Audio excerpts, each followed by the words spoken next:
Bonjour et bienvenue dans cette émission des lettres et racines hébraïques. Nous avons abordé la dernière fois la période de la vie de Joseph, fils de Jacob, de sa jeunesse jusqu'à son exil en tant qu'esclave de Potiphar, puis ensuite Joseph sera jeté en prison. Faisons un rappel. Joseph, fils de Jacob dans sa vieillesse, fils bien-aimé, jalousé et rejeté par ses frères, il va être vendu auprès de nomades marchands. Devenu ainsi esclave en Égypte, il devient même prisonnier, injustement. C'est un homme intègre et craignant Dieu. Joseph est spirituel, il interprète les songes par la grâce de Dieu et fait prospérer son entourage. Il fait ainsi prospérer Potiphar, puis il va se retrouver malgré tout en prison, et là il va interpréter les rêves de deux prisonniers de la cour de Pharaon, l'Échanson et le panetier. Après 3 jours, l'Échanson sera libéré et le panetier sera exécuté. On a vu dans l'émission précédente que cette interprétation des songes de l'Échanson et du panetier était une image messianique. Effectivement, il y a là le symbole messianique. L'Échanson qui sert le vin symbolise l'alliance éternelle et le panetier qui sert le pain représente le corps brisé, crucifié. Il y a là l'image de Jésus sauveur. C'est enfin le tour de Pharaon de rêver. Il fait 2 songes qui le tourmentent. Et tous ces sages n'ont pas l'interprétation et ne peuvent lui donner la paix et le soulagement. Pharaon apprend que Joseph interprète les songes. Il le fait appeler à sa cour, et ainsi on fait sortir de prison à la hâte Joseph, après l'avoir rasé et changé de vêtements. Joseph se rendit vers Pharaon, et cette délivrance instantanée ressemble à une résurrection. Par son prophète Joseph, Dieu va faire connaître à Pharaon et à l'Égypte sa suprématie. Non seulement Joseph reçoit la révélation des plans de Dieu pour l'Égypte, mais encore Joseph reçoit la sagesse pour la mise en place des moyens de survie. Pharaon reconnaît en Joseph l'Esprit de Dieu. Ses conseils seront scrupuleusement suivis. Joseph est alors nommé par Pharaon lui-même à la plus haute magistrature du pays, excepté le trône. Au verset 45, on apprend que le nom de Joseph est changé par Pharaon. Il est changé par Tsafnat-Panéar, ce qui veut dire « celui qui découvre les choses cachées », car il interprète les songes. Dans l'allégorie de ce passage, Pharaon est l'image de Dieu le Père, qui donne à Joseph une épouse du nom d'Asnath, fille d'un prêtre d'On. Le prêtre d'On, c'est la prêtrise d'un culte voué au dieu soleil Ra. Cette épouse qui est donnée à Joseph est une image de l'Église, que Dieu s'est choisie parmi les nations issues du paganisme. Ainsi, l'égyptianisation de Joseph fut complète avec sa tonsure et ses vêtements. Il est maître d'Égypte, seul Pharaon est au-dessus de lui, le Père est au-dessus du Messie. Et son épouse, Asnath, est issue des nations, du paganisme. Il y a là effectivement une image d'un christianisme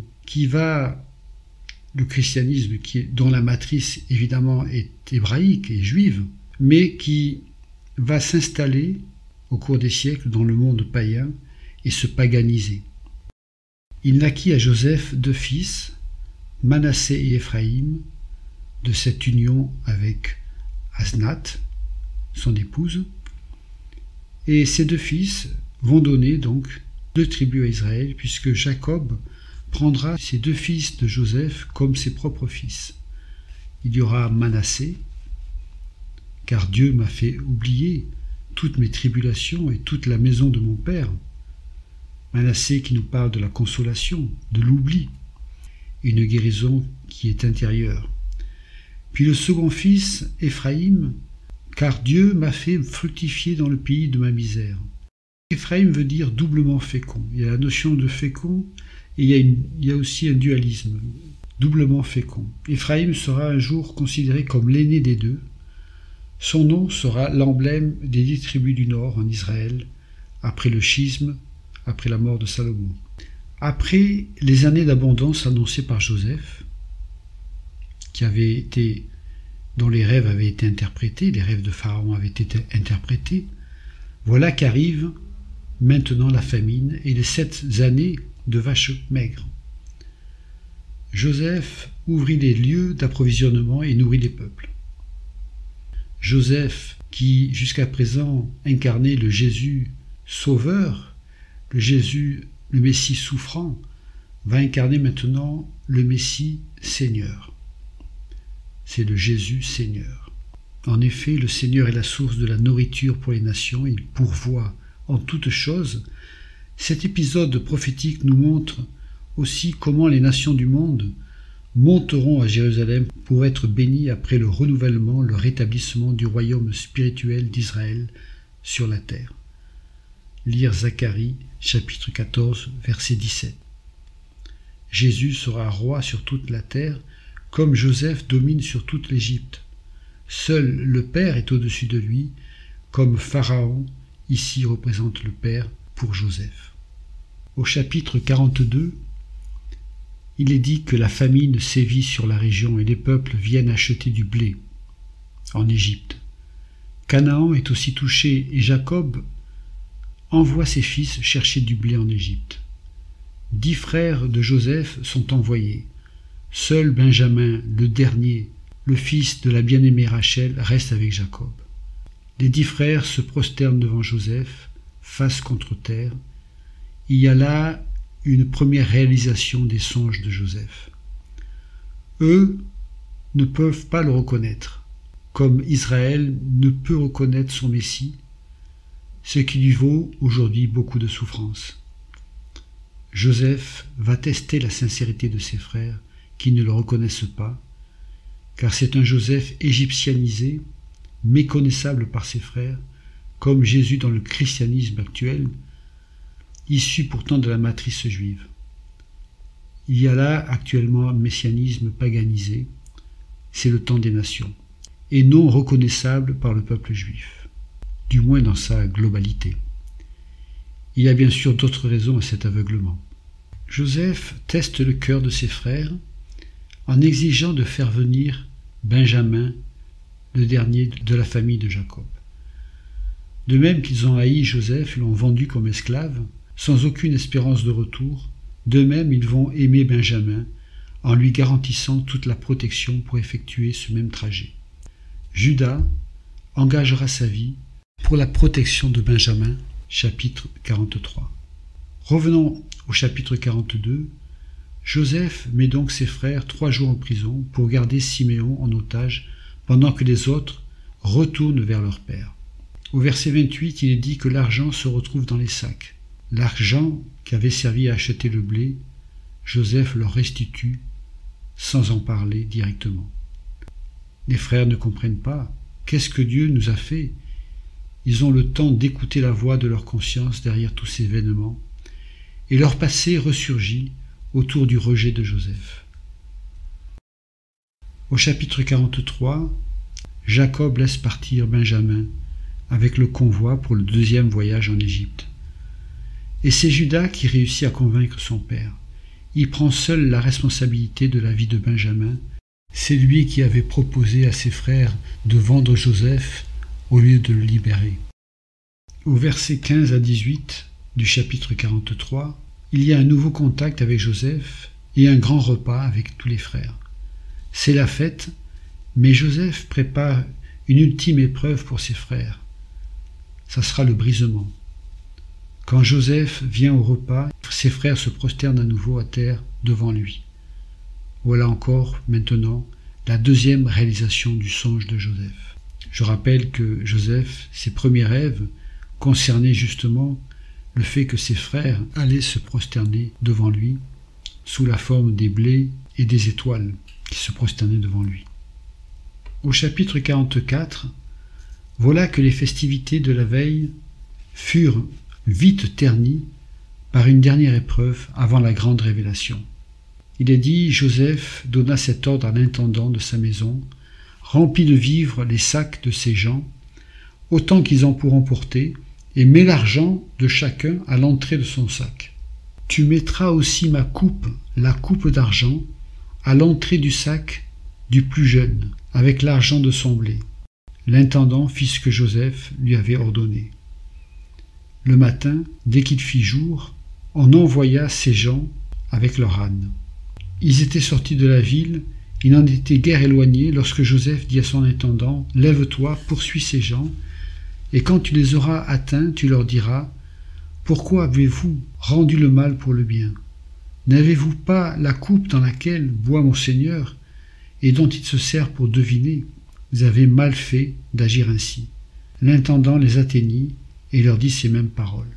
Une angoisse terrible les saisit quand ils virent la coupe de Joseph dans le sac de Benjamin. Au verset 12, il est écrit « L'intendant fouilla, commença par le plus âgé, finissant par le plus jeune.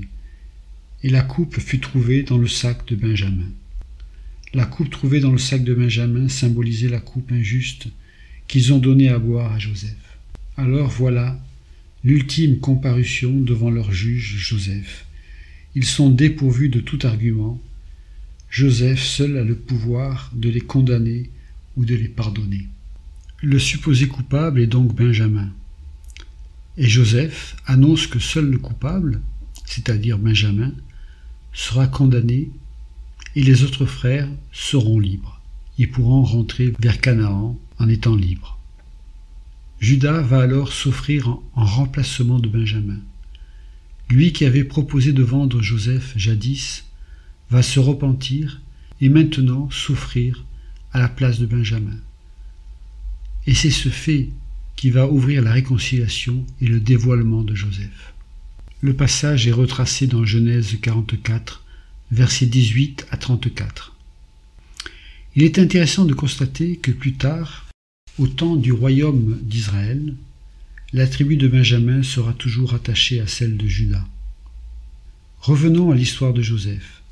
Suite à cette intercession de Juda pour sauver son frère Benjamin, en se substituant à lui, pour endurer lui-même la condamnation, Joseph ne peut plus se contenir, il tombe en larmes et se dévoile à ses frères. Il se fait connaître à ses frères. C'est ici l'image messianique puissante du Messie sauveur, mais sauveur aussi pour le peuple d'Israël à la fin des temps. Zacharie 12, verset 10. Il est écrit « Alors je répandrai sur la maison de David et sur les habitants de Jérusalem un esprit de grâce et de supplication, et ils tourneront les regards vers moi, celui qu'ils ont percé. Ils pleureront sur lui comme on pleure sur un fils unique, ils pleureront amèrement sur lui, comme on pleure sur un premier-né. » Joseph ne peut plus se contenir devant tous ceux qui l'entouraient, et il s'écrie « Faites sortir tout le monde ». Il ne resta personne avec Joseph quand il se fit connaître à ses frères.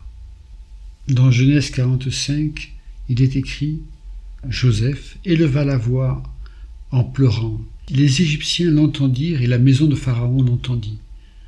Joseph dit à ses frères « Je suis Joseph. Mon père vit-il encore ?» Mais ses frères ne purent lui répondre car ils étaient troublés en sa présence. Joseph dit à ses frères « Approchez-vous de moi. » Ils s'approchèrent. Il dit « Je suis Joseph, votre frère, que vous avez vendu pour être mené en Égypte. Maintenant ne vous affligez pas et ne soyez pas fâchés de m'avoir vendu pour être conduit ici, car c'est pour vous sauver la vie que Dieu m'a envoyé devant vous. Voilà 2 ans que la famine est dans le pays, et pendant 5 années encore il y aura ni labour ni moisson. Dieu m'a envoyé devant vous pour vous faire subsister dans le pays, et pour vous faire vivre par une grande délivrance. Ce n'est donc pas vous qui m'avez envoyé ici, mais c'est Dieu. Il m'a établi père de Pharaon, maître de toute sa maison et gouverneur de tout le pays d'Égypte.